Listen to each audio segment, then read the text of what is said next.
Një kohë për 3 pyetje. Do t'ju bëj pyetjen e parë, duke qenë se jam këtu në sken.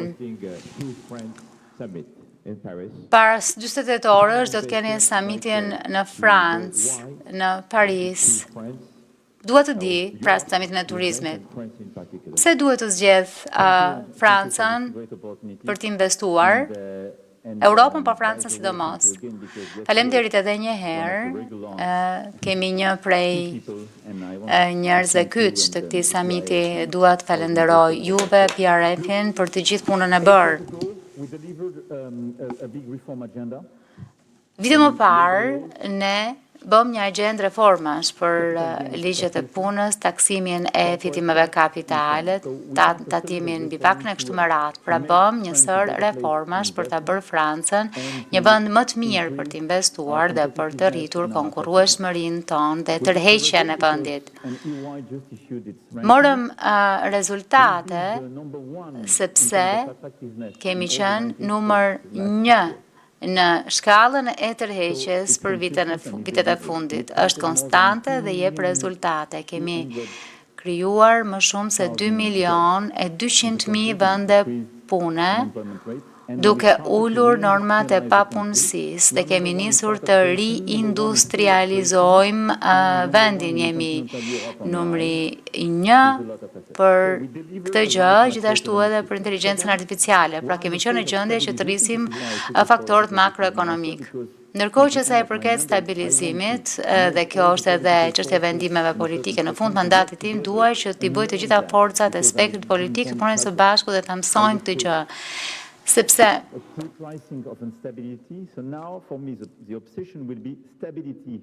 në fakt për mua fiksimi im do t'jetë stabiliteti për të siguruar këtë konkurrueshmëri. Së treti, kemi kualifikime të mira, jemi vendi më i mirë për kualifikime në Evropë, kemi rritur investimet në kërkim shkencor, në arsimin e lartë, në inteligjencë artificiale, ne jemi numri 1 dhe në fakt më parë shkonim në SBA, po tashmë kemi pajisje më të mira. Në fakt kemi bashkuar me Shqipërinë, sidomos për shkollën 42, që është një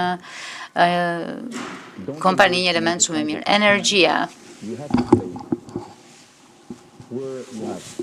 Në Francë ka një vend ku ka energji konkurruese me nivel të ulët karboni dhe të përtëritshme. Për momentin është unike. Jemi tashmë të skarbonizuar për shkak të kombinimit tonë energjetik, mbështetur në 75% energji bërthamore. Ne kemi vendosur që 3 vjet më parë për investime në energji bërthamore dhe ndërkohë po realizojmë dhe në këtë fushë jemi tejet konkurrues. Vitin e kaluar, për t'ju dhënë një shembull, eksportuam 90 terawatt për orë, 90, që do të thotë mund të krijojmë shumë qendra të dhënash tërësisht të skarbonizuara në Francë, pa rrezikuar atë energji që duhet për familjet dhe për kompanitë. Paralelisht kemi dhe një program të madh karbonizimi. Pra këto janë të gjitha arsyet, një paketë mirë makroekonomike, moment stabilizimi dhe vizibiliteti. Energjia edhe mund të shtoj patjetër edhe infrastrukturën dhe një sistem të mirë arsimi dhe kujdesi shëndetësor që bëjnë Franca një vend shumë tërheqës. Çfarë duhet të bëjmë tani përveç këtyre? E përmenda përparësinë kyçe, agjenda për konkurrueshmërinë dhe thjeshtimin e rregullave në Europë. Dhe kjo pastaj do të çojë në investimet në terma fatgjata. Ju lutem prezantohuni kur të bëni pyetjet. Faleminderit shumë. Është vërtet shumë mirë që ju dëgjojmë. Do t'ju bëj një pyetje. Kam dëgjuar termin që shekulli i shkuar ishte shekulli i demokracisë. Pra, shekulli kaluar ishte shekulli i demokracisë, kurse shekulli i tanishëm është ai i superfuqive. Jeni dakord për këtë? Varet në qoftë se konsideroni që superfuqit të mos jenë demokraci. Kjo është pastaj dilema jonë. Unë mendoj që qartësisht jemi në një moment destabilizimi të rendit ndërkombëtar. Në qoftë se marrim parasysh shekullin e shkuar, nuk e di në qoftë se ka qenë i demokracisë, por sidomos gjatë fazës së dytë të shekullit kaluar, kemi pasur një zgjerim konstant të demokracive. Dhe mendoj që me gjas, shumica e njerëzve u treguan naiv dhe menduan që ky ishte një zgjerim spontan e i natyrshëm i demokracive, sidomos pas viteve 90. Tani kemi nisur të hymë në një fazë të re, në kohë të reja, ku demokracit janë rrezik. Dhe kemi në fakt arsye të brendshme e të jashtme për këtë. Mendoj që kemi një krizë të vetë demokracive, krizë efikasiteti, sepse demokraciet tona u bën shumë të ngadalta, me gjas shumë të ndërlikuara, dhe nuk dua të hyj në shumë detaje, por kjo shpjegon faktin që ky zinxhir demokracisë duhet të përshpejtojë ritmin për të shërbyer njerëzve. Duhet të ketë një lloj sistemi të mirë të kontrollit, por unë do të thoja që problemi është mbi reagimin ndaj tyre. Dhe në fakt, në mënyrë që të jemi efikas, po të thonim që do të anulojmë këto kontrollet, pra sistemet e kontrolleve, atë do kishim probleme, pse unë jam shumë favor të tyre. Unë besoj vetëm që kemi nevojë për këto sisteme të kontrolleve në vendet tona, sepse është shumë e rëndësishme në afat të gjatë, dhe kjo e bën demokracinë më efikase. Së dyti, kemi shfaqjen e modeleve shumë të fuqishme, me udhëheqje afat gjatë dhe leadership strategjik. Dhe ata japin rezultate të mira në Kinë, në Gji dhe në vendet tjera. Kështu që tashmë kapacitetet tona janë sfiduar në nivel global për të marrë me këtë gjë. Dhe në fakt, pikpyetja është a jeni të sigurt që demokracia është modeli më i mirë. Dhe së treti ka një kolaps të rendit ndërkombëtar për shkak të faktit se ka mungesë efikasiteti të këtij rendi ndërkombëtar, tregtia. Rezultati është që marrim tarifa dhe në fakt unë do të preferoja atë mënyrën e vjetër për ta bërë efikas. Së dyti, çështjet e paqes e të luftës. Në fund të fundit, a është e mirë që të shohim këto superfuqi të shfaqen? Në fund të ditës mendoj që për ne do të ishte katastrofike. Ideja është që na duhet demokracitë, por duhet t'i bëjmë më efikase, duhet të rikrijojmë një rend global, i cili nuk duhet të jetë një rend ku ka tarifa kudo, e ku ligji i të fuqishmit u imponohet të tjerëve. Ja pse në një situatë të tillë duhet ta bëjmë më të fortë e më të pavarur Europën, e sidomos në agjendën gjeopolitike shumë kritike për Europën, sepse ne jemi ata që mund ta riformësojmë këtë agjendë. Së dyti, na duhet një bashkërendim shumë i fortë midis SBA-s dhe Europës. Dhe së treti, na duhet të riformësojmë rendin global me diskutime të reja për tregtinë, mbrojtjen dhe sigurinë, duke përfshirë SBA-n, Kinën, Indinë, vendet e BRICS-it gjithashtu. Pra për mua duhet të ketë diskutime midis G7-s dhe BRICS-it. Faleminderit. Pyetje nga drejtori ekzekutiv i Aqua Power. Përshëndetje. 2 vjet e gjysmë më parë kam qenë në Arabinë Saudite dhe jam mrekulluar nga ndryshimet që po bëhen atje në kuadër të agjendës 2030.